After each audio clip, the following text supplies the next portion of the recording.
The most important thing you need to know about networking with doctors. Most practice owners would rather non-arm off than to cold call physician offices. Anything can become more important than doing that. Small practices stay small because they don't take building physician relationships as seriously as they should. I fully support the right to have direct access, don't get me wrong, but I've noticed that many practices don't make the most of this opportunity when trying to grow. You see, multi-million-dollar practices are actively involved in physician relationship building. The physician is the prime mover in the insurance referral system. Every lab, surgical center, DME manufacturer, and pharmaceutical company, well, they know this. They are constantly knocking on physicians' doors with the hopes of getting his or her coveted referrals. Do doctors like this? Do they like having to pause their valuable production time to shake someone's hand and learn what these companies do to better the lives of their patients? Probably not. I know I would hate it. It's just the way it is. So get in line. It's how the game is played. You don't have to do it, but you are missing huge opportunities if you don't get someone on your team who will do it. As a matter of fact, I don't recommend that owners visit physician offices if at all possible. Let's say you like visiting doctors' offices. Let's say you're good at it. You'll get the referrals directly to you. That might seem fine at first, but if you add clinicians to your team, you'll always outproduce them because the doctors will know you and not them. Get a non-clinician to market your practice to physicians. What kind of staff member do you look for? I like building this external marketing position from existing staff. I like to take a PT tech and train them into the new role. If you have someone who's interested in this role, who's already proven himself to be hardworking, organized, and outgoing, consider them for this position. But you must have patience. Don't be surprised if it doesn't rain patience as soon as that staff member starts marketing physicians' offices. It'll take a while. Relationships build slowly. Be patient. Less than 5% of practices have a full-time external marketer. Why? Because you're not patient enough to let these relationships develop. Doctors who like you will refer to you, and doctors that don't like you won't. If you were to look at your top MD referral sources, I'm certain that you'd consider that these doctors actually like you and your practice. If you could just get your head around this fact that doctors that don't refer to you don't like you, then you can do something about it to get them to like you and get their referrals. You have to be patient and strategic. So here's the first thing that you have to have your external marketer do. Go out and visit at least 50 physician offices within 1 week. They should introduce themselves to the receptionist and get their name. Let the receptionist know that they greatly appreciate Dr. Smith's referrals of his patients to your ABC physical therapy clinic. Ask for or pick up a business card for the facility or the doctor. This is a vital step. It must be done. Don't skip it, right? Next, hand over your business card and say, Mary, here's my card. If there's anything that you need, don't hesitate to give me a call. I am here to help you. It is vital that your marketing director collect a card at each office visit as proof that they've actually taken place. Here's what the visit will look like. Good morning. My name is Sean Kirk and I'm the Director of Marketing for ABC Physical Therapy. Do you mind if I ask for your name? No problem. It's Mary. Well, hi Mary. I wanted to stop in and introduce myself and let you know that we very much appreciate the referrals that we've been getting from Dr. Jones to our clinic. Mary, here's my card. If there's anything that you need, don't hesitate to give me a call. I'll help you in any way that I can. Do you have a card I could pick up? Oh, thank you.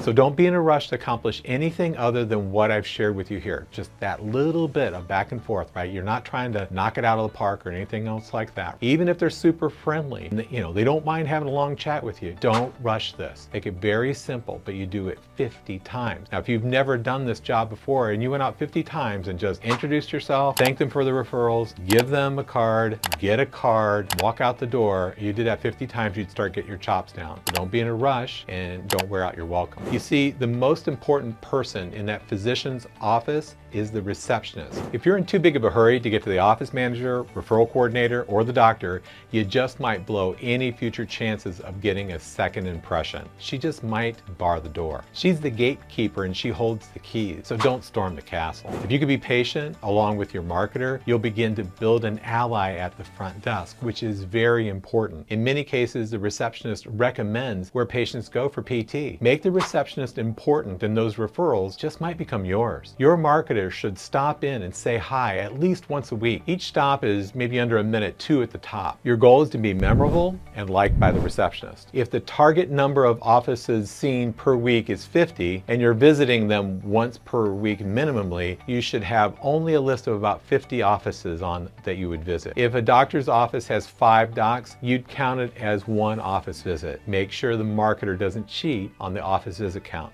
It may be likely that you have a referral base in excess of 50 offices. So start with hitting up your top docs first when making the marketing stops. If you encounter an unfriendly front desk a few times, it's time to move on and find a new place to visit. It could be the top referral source, but nevertheless, don't waste your time if you're getting nowhere at the front desk. At this point, you have your marketing director making 50 stops a week and getting to know the receptionist in these physician offices. Now we have to evaluate if we're getting anywhere. So you need a method of tracking your marketing or sales actions to assess what is working and where. Create a spreadsheet to track who the marketing director visited, when they were visited, any notes about the visit, along with referrals from that office. Reach out to me if you'd like me to send you one. Okay? When you track your activity, you'll see over time the offices where the receptionist seems to influence referrals. If you notice that certain receptionists are positively influencing your referrals, do not try to climb the food chain. You have been speaking to the referral source for that practice. Continue to build on that relationship. However, if your marketing director believes that they've made enough stops to build enough of a rapport with the physician's receptionist and there is no change in the volume of new patients from that office, they'll need to talk to someone else who could refer to you, such as the office manager, referral coordinator, or the doctor. You may consider that your marketing director was wasting time stopping at a particular physician's office and building rapport at the front desk with zero impact on referrals, but you might be wrong. Your marketing director was hopefully building an ally in that physician's office, someone who can help your marketing director climb to the next level toward the decision maker in that particular office, someone who can influence the referrals to your office. If your marketing director has built a strong ally in the physician's receptionist, yet no change in referrals, your marketing director should ask a key question. So they built the relationship, they're not getting referrals, but Mary at the front desk really likes your marketing director. So you have to ask a key question. So the question is, what does Dr. Smith look like? This particular question is the most powerful one to ask to get the ball rolling towards meeting the physician. If you have an ally in the receptionist, she'll begin to figure out how to make the introduction. The receptionist may tell your marketing director that today isn't a good day, but Thursday afternoon is better. And if you come in then, we can get you back to say hello to the doctor. You build the ally. And maybe you never get a second chance to make a first impression. Build the ally. So why would she do this? Because the marketing director took the time necessary to build the relationship before attempting to capitalize on the relationship. If the receptionist is willing to work out the introduction, tell the receptionist that you only wish to take 1 minute of Dr. Smith's time and would love to meet him. The line, "I only want to take a minute of his time," is very powerful. For most anyone, that line, "I only want to take a minute of his time," means a short period of time. But for you, it must mean exactly what is said. Not a minute and a half, not under 5 minutes. It is less than a minute of the doctor's time and you stick to it. So this is how the marketing director's first physician introduction is run. You run it this way and always this way. The marketing director will introduce themselves to the physician. That's the first step. The second step is they hand over their card to the doctor. The third step, let the doctor know that they only want to take a minute of their time and then look at their watch for a second. The doctor sees that. He notices that you looked at your watch, but you're not like marking time. You just look at your watch, right? Number 4, tell the doctor you appreciate their support and that you just wanted to introduce yourself. Number 5, tell the doctor, if you need anything, please don't hesitate to contact me. Smile and look at your watch. Say to the doctor, "Well, it looks like I've got 20 seconds to spare, doctor, so have a great day." Then you nod like that, "Have a nice day," and then you take one huge step backwards. You turn around and you walk out, okay? So it's very important that all face-to-face interaction with any physician who is being pulled away from patients to speak to you or your marketing director include the line, "I only want to take a minute of your time," and glance at their watch. Why is that so important? You're respecting the physician's time. Now you're setting the stage that when you tell the receptionist that you only want to take 2 minutes of the physician's time, the physician knows with certainty that you'll take no more than 2 minutes of his time. So I'll tell you a story. I purchased over $200,000 worth of equipment for my practice many years ago from Chattanooga Corporation because the sales guy did exactly what I'm telling you. He came in several times. I didn't even know it. He was polite and respectful to my receptionist. He built an ally with her. I would never step out and meet with someone who would just cold call my office. So we would just have them drop off the information. If we're interested, we give them a shout, right? Kind of like how you probably do things, I'd imagine. After this sales guy put in the work and he stepped in several times with the right amount of effort, building the relationship at my front desk, and knew that he had an ally with the front desk, he decided it was time to capitalize on the relationship. He asked, what does Sean look like? That led to my introduction of this sales guy. So what did he do? He did what I just shared. He says, hello, Sean, my name is Bert Goebel. I'm with Keys Goebel Medical. Here's my card.